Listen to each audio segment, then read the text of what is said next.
এই দেখেছো এখানে মাড স্ক্র্যাপার দেখেছো? মাছগুলো মাড স্ক্র্যাপার এগুলো বলে। এগুলো ছবি তুলবো। মাড স্ক্র্যাপার।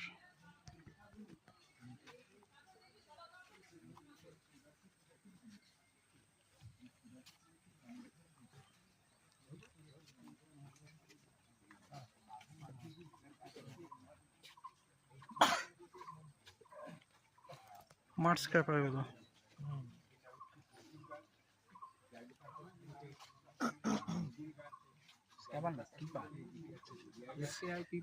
স্কিপার, আচ্ছা আচ্ছা।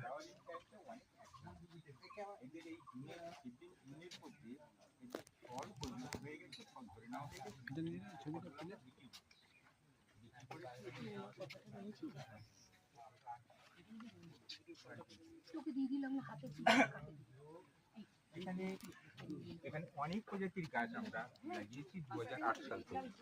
উদ্দেশ্য ছিল একটাই, মানুষ সুন্দরবন দেখতে আসেন, সুন্দরবনের যে ম্যানগ্রোভ গোটা বিশ্বের মধ্যে শ্রেষ্ঠ স্থান অধিকার করে আছে, সেই ম্যানগ্রোভ প্রজাতিগুলি তারা যখন লঞ্চ করে বিভিন্ন মানে ট্যুর সেন্টারগুলিতে ঘোরেন, তারা গাছগুলি সম্পর্কে অতবার হতে পারেন না।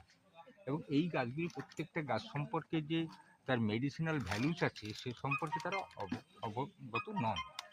এরপরে গাছগুলি চেনা জানার জন্য তার টিম্বার দেখে, তার ফুল দেখে, তার ফল দেখে, তার পাতা দেখে কিভাবে গাছ চেনা যায় সেরকম ব্যবস্থা নেই। সেই জন্য আমাদের উদ্দেশ্য হচ্ছে যে এটা একটা সেই ধরনের একটা রিসার্চ সেন্টার হবে যে সেন্টারের মধ্যে বিভিন্ন অর্গানাইজেশন, বিভিন্ন ইনস্টিটিউশন তারা এখানে এসে তারা গবেষণার কাজটা করতে পারবে এবং ট্যুরিস্টরা এটাকে দেখে অ্যাট এ গ্ল্যান্স সুন্দরবনটাকে জেনে যেতে পারবে। এখানে কত রকমের প্রজাতি আছে বললেন? না, 84 প্রজাতি টোটাল ম্যানগ্রোভ হচ্ছে সুন্দরবন। এই 84 প্রজাতির মধ্যে প্রথমত চিহ্নিত হয়েছিল 64, যেটা স্যার যেটা বলেছেন যে 64 প্রজাতি।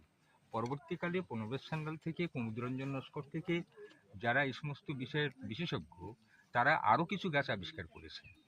এখনো শেষ বেশ প্রণবেশ সান্যাল বলেছেন যে এখনো 6টা গাছ অনাবিষ্কৃত থেকে গেল। তো এরকমভাবে আছে।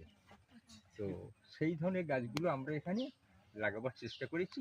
কিছু গাছ এখনো পর্যন্ত আমরা লাগাতে পারিনি, আমরা এই সিজনে আরো কিছু গাছ লাগাবো।